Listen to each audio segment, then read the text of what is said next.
In a big relief for SpiceJet, the Supreme Court has stayed the winding up of the airline for 3 weeks as it indicated to clear pending dues. The three-judge bench of CJI Justice NV Ramana, Justice A.S. Bopanna and Justice Hima Kohli pulled up the airline for not paying money to Credit Suisse and asked it to submit details of its financial status. The bench told SpiceJet that it may be a busy airline and it asked the contribution of the airline towards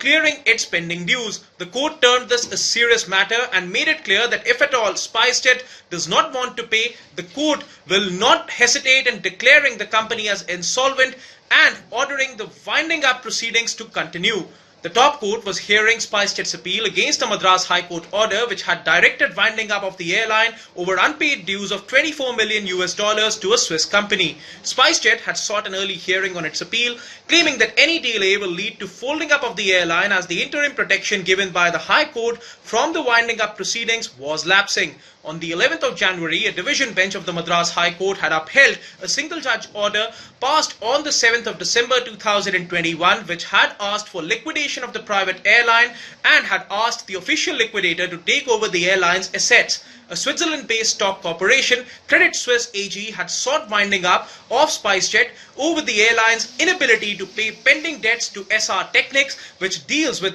maintenance, repair and overhaul of aircraft engines and components. Credit Suisse AG, which holds a right to receive payments on the behalf of SR Technics, wanted an automatic winding up order against SpiceJet in view of a presumption of the airline's inability to pay debts as per the Companies Act. The company had submitted that the winding up should only be stopped if at all the airline is able to show that the debt is not enforceable. SpiceJet, on the other hand, had questioned the validity of the bills of exchange shared by SR Technics, claiming that debt cannot be proven when stamped documents are not available. However, the court noted that execution of certificates of acceptance by SpiceJet for a 10-year agreement with SR Technics from 2011 amounted to acceptance of the debt. The court held that a company can be wound up under Section 434 of the Companies Act when it is unable to pay its debts, and SpiceJet fulfilled the criteria in this case as the outstanding debt